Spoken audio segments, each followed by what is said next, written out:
Unfortunately, we've had more disappointing news on the Galaxy Note 10, and I'll be sharing all the details right after this.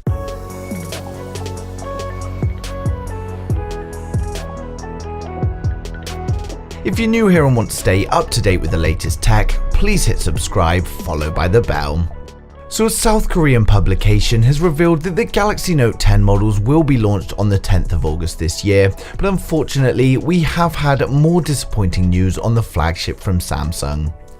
Last week I showed you 360 CAD renders from a reliable leaker OnLeaks that agreed with previous leaks. These show us that not only are we losing the dedicated Bixby button, but the 3.5mm headphone jack will also be missing on both models of the Note.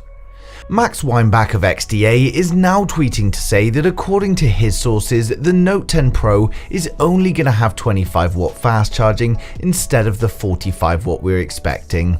And he's also saying that it's actually the Galaxy A90 that will have the 45W fast charging.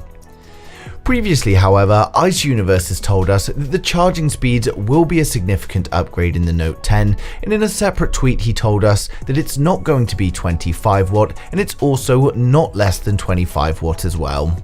And Ice Universe has been a very reliable source when it comes to leaks, although he tends to be a little more cryptic in his tweets rather than just sharing the facts. Max Weinbach also gives no details of the evidence or source, so I can only hope that he is incorrect, although at the same time the Galaxy A range is a bit more experimental in terms of its features. As always, when it comes to this type of information though, if the Note is the device you're considering, then don't worry too much until launch. Until Samsung announce all the details, then nothing is 100% confirmed. Even without the headphone jack and 45W charging, I'll still be going with the Note 10 Pro providing it does end up being the great device we're expecting. They're expected to be launching on the 10th of August this year, and we will actually have 4 different Notes available. We've got the Note 10 and the Note 10 5G, along with the Note 10 Pro and the Note 10 Pro 5G. The Note 10 is going to be the smaller device, and Samsung are continuing with the punch hole selfie camera, but as previously advised, they're going to be moving it to a single punch hole in the center. The display is going to be a 6.3-inch display, and while we haven't had any confirmations, we believe it's going to be a dynamic AMOLED with a resolution of 1440 by 3040, and it will of course have the in-display fingerprint scanner. We've got a volume rocker in the power button on the left hand side, and they've also removed the dedicated Bixby button and the 3.5mm headphone jack, but it does however look like the IR blaster may be making a return. On the rear of the device, they've changed the camera layout to a vertical alignment with the triple camera setup. While we're still unsure of the main sensor, it's likely going to be paired with a 16MP wide-angle lens and a 12MP telephoto. Including the camera bump, the phone has a thickness of 8.5mm. The phone is going to be powered by the Snapdragon 855 in North America, and recent leaks have revealed the Exynos 9825 in Europe. The Exynos 9825 is reportedly manufactured through 7nm extreme ultraviolet lithography and should bring a significant improvement over the 9820. RAM and storage configurations are expected to be up to 12GB of RAM and 1TB of storage, and it will of course be using UFS 3.0. Of course, we still get the S Pen. It's going to be running Android 9 Pie in the form of One UI, and it's going to be powered up by a 3400 mAh battery.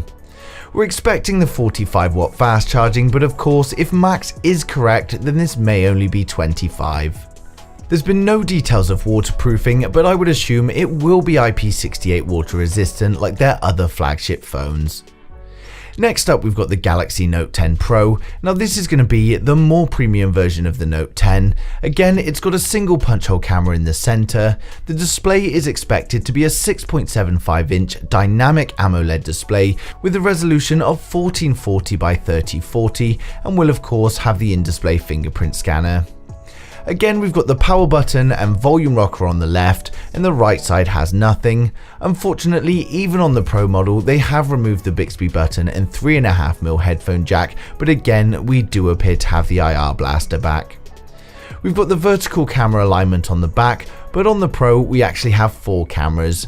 Again, we don't know the main sensor, but it should be paired with the 16 megapixel wide angle, a 12 megapixel telephoto along with a time of flight depth sensor. It's going to be powered by the Snapdragon 855 and hopefully the Exynos 9825. It will come with up to 12 gigs of RAM, 1TB storage, and again it's going to be using UFS 3. It will include the S Pen, but unfortunately we haven't had any leaks on new features of that yet, and it's all going to be powered by a 4500 mAh battery, and it will of course come with Android 9 Pie in the form of One UI. Again, this is likely to be IP68 water resistant, considering the rest of their flagships are. We have had a leak on pricing that says the Note 10 Pro is going to launch from $1,100, which is $100 more expensive than the previous Note 9. The standard Note 10 is expected to start around $1,000, which would actually make it the same as last year's models. Unfortunately, these prices are for USA and they're not really directly comparable to other regions, as pricing does differ. As always though, I'd like to know your thoughts in the comments. Do you think Max is correct with the 25-watt charging, or do you think we may see the 45? Well, it's not much of an issue for me. I'm very much hoping for 45, considering competitors like Oppo are already providing us with 50-watt fast charging. But thank you for watching the video. If you liked it, smash the thumbs up. If you didn't, just hit thumbs down 4 times, and I'll see you guys in the next one.